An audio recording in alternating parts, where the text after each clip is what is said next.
Dom and Johnny in the morning. Okay, so to start this one off, I'm actually going to amend something that I said in leadership, which was our last episode, because we were talking about how with leaders and overlaying the lenses of the animals, you can start to kind of tell the leadership style of someone if they're out of balance based on how they're received by their employees or their followers. So tiger, if you have an unbalanced tiger leader, usually their followers are afraid to bring anything up. Crane, it's usually frustration because things are unclear, or there's a lot of indecisiveness or overthinking, and not enough action. Snake is anger because they say the thing that people don't want to hear, and usually not in a nice way. Leopard, I had kind of thought about it, and after editing the episode, I was like, when I was listening to myself be like, leopard, and I was like, oh, this is what I'm going to say, and then I didn't say that. I said something about Dane Cook. So leopard, the more I thought about it, from my perspective, an unbalanced leopard leader creates distraction more so than productivity.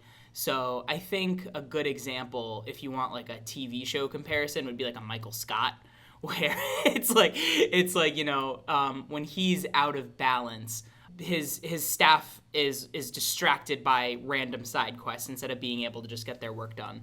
And it's really interesting though, because there are plenty of episodes of The Office where Michael Scott is in balance, and when you see him, especially as like a salesperson, he's the one that came up with the golden ticket idea. Like when his creativity is in balance, he's an amazing leader.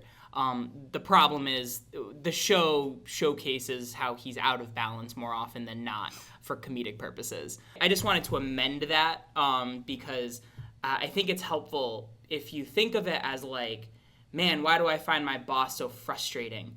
And you're looking at your fellow coworkers or employees or whatever, and you're able to kind of tune in to, how this person may be out of balance and what's the thing that will help bring them into balance. So moving on to our main topic, this is a series of questions that were sent in by Megan, one of our adult students. The question is, what are our experiences and thoughts about multi-sport athletes coming into the martial arts? Have we had experiences or testimonials of how martial arts has helped people in their other sports, or have their other sports helped in their martial arts practice? Ooh, that's a good one. I was historically uncoordinated as a child. It was, yes. So even in middle school, I remember, being the last person picked on just about every team for every sport, because I was just terrible at just about every sport. I had no hand-eye coordination. Basketball was out. I didn't know what was going on with my legs, so soccer, wasn't working. And even, in the beginning of my high school career, the reason I gravitated towards running was it was one of the few sports where grit and determination was all I needed. And it wasn't until doing karate that my hand-eye coordination increased, my control over my body increased. So I would say that there's an incredible correlation between the two, because now I feel like I can pick up random sports with ease, and be somewhat good at them pretty quickly, and just because I have a good idea of where my body is at all times, and just especially if you're into weapons training, there's a lot of very random coordination that you don't think you would see with anything else, and then all of a sudden you get thrown into a sport and they're like, oh, you have to get this into this bucket, and all of a sudden it seems easier than it should be because you've done things like that. You've tossed weapons in the air and caught them with the other hand, or if you're not doing weapons, just a complex form. All of those things I think really, really help just improve your overall kinesthetic ability. Yeah, the way I teach front position which is our, opening salutation to open and close classes. It's an open hand covering a fist.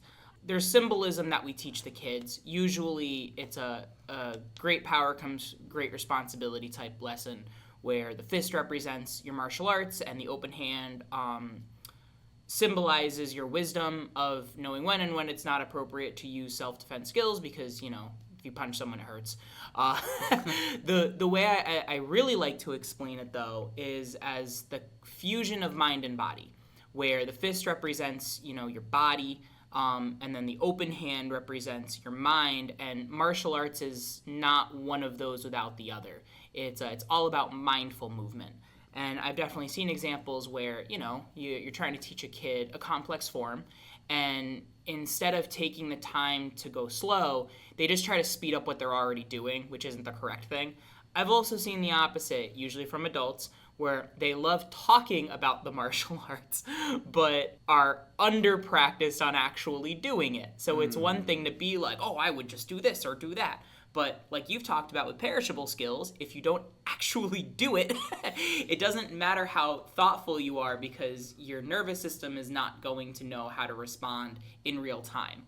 And I think really gift of the martial arts is it has superior physical command over your body because of the mindfulness aspect. I think that is like a thing that is in other sports as well. And from testimonials from students I have, usually at the middle school or high school sport level, their coaches, I think, lack the mechanical precision that we talked about last time with leadership. So, for example, I had one kid who did track, and I'm like, oh, when you go to run, what's the kind of advice you get? And it's what you said is like, try harder, run faster. Whereas our teacher, Ken, he actually just got 4th in his age group for Worlds for the Spartan Championships. Very, very impressive score to achieve. And one of the things he's adamant about over and over again is running demands mindfulness, or else you get injured or overwork some part of your body, He's got more shoes than some of the women in his life because he wants to make sure that his equipment is appropriate for the terrain or for what the kind of run he's going on. And so I think that exists in other sports. And because those other sports just are bigger and have more people involved and more coaches and stuff, it's also easier to get coaches that lack the precision mentally that is going to bring out the best from the people that they're coaching, the athletes that they're coaching. No, as far as especially school sports goes, Ken had worked with football players in the past. Yeah. And I remember this from years ago. But I remember him talking about how rooting, how we root and how we use the hips and engage the core and the connection with the ground was really helpful with players on the line. Yeah, Ken was brought in as a consult for the UConn football team. And the coach's theory was that learning some, martial arts hand techniques would improve their reflexes so that they could get their hands in the right spot so that the O-line could do a better job of, protecting the people they need to protect. And, Ken being Ken, also being a huge football fan, went beyond that. There were lessons on rooting and activation. And, he took pictures next to some of the players, and, they're like 2 feet taller than him, and he's already kind of like a tall guy, and they're like huge, right? And he was just showing how simple shape of the body things like rooting, he was able to hold a lot of them back, even though, they outweighed him by 100 or more pounds.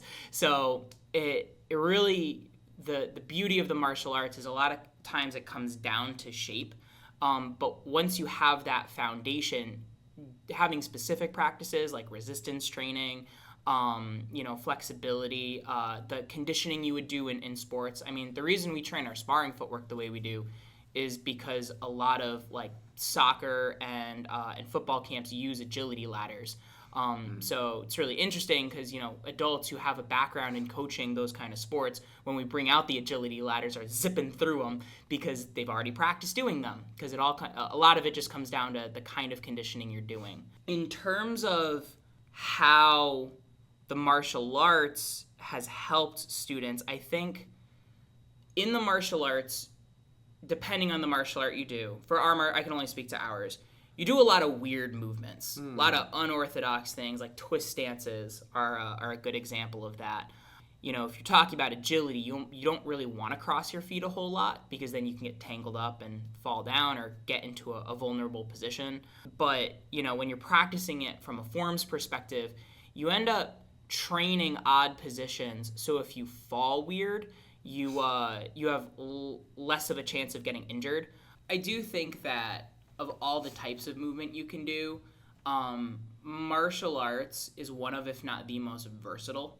So you're not really specializing in anything in particular. Like if we're talking about an NFL O-line, you're specializing. You're not doing all the different jobs.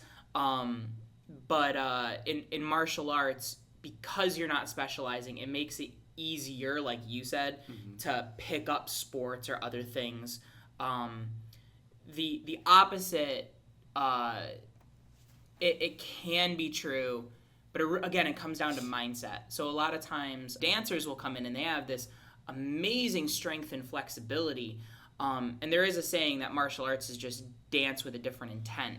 But, dancers, a lot of times when they kick, they'll point their toes because you're trying to hit a line in dance. In martial arts, you're breaking your toes if you're not, unless you're like really advanced and really practice at targeting specific areas. So a lot of it is actually pulling the foot back so that way you have a safe striking surface. So a lot of times dancers will pick up certain parts of the martial arts very, very quickly, but also kind of be stuck for a longer period of time because they have habits that they're trying to navigate around. So, martial arts is a lot about transferring power and activation versus being able to hold something. So a lot of dancers will come in, especially with a ballet background, they'll be able to hold a front kick for a great action shot. But that doesn't necessarily translate into like really thumping with a lot of power. It can sometimes take a little longer because you're trying to learn. You're not only trying to learn a new habit, you're working against habits that you had already trained. So I think that, but then again, there are certain strength and conditioning things you already have. So as long as you're not trying to stubbornly hold on to the mental habits you already have, a lot of times having a sports background coming into the martial arts, it can be a boost. But again, it comes down to what's your mindset coming into it. I guess it boils down to their shared skills. Yeah. So you have strength. Strength is going to help you in most sports. Yeah.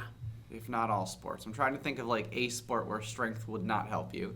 But even in martial arts where, if we're too tight, it's a detriment. That does not mean that extra strength is not beneficial. Especially if you have a lot of muscle that you can keep loose. For example, like Master Villari. Master Villari was a strong man. Yeah. And he could keep it loose and relaxed. So when you got hit, it was like being hit by a gorilla. Yeah. It was just a really relaxed punch. Now, I've never been hit by Master Villari, but judging by the faces of people who have been, yep. I'm assuming it hurts. Yeah. And then there's flexibility. Flexibility is a huge one in martial arts. That is a skill that translates just about to any sport. So I feel like that's another translatable skill. Balance, you need it for just about every sport. It's a translatable skill. So I think instead of thinking about how karate directly benefits a sport, it's how does karate affect these skills that translate into other sports. There's that like medium in the middle. Yeah.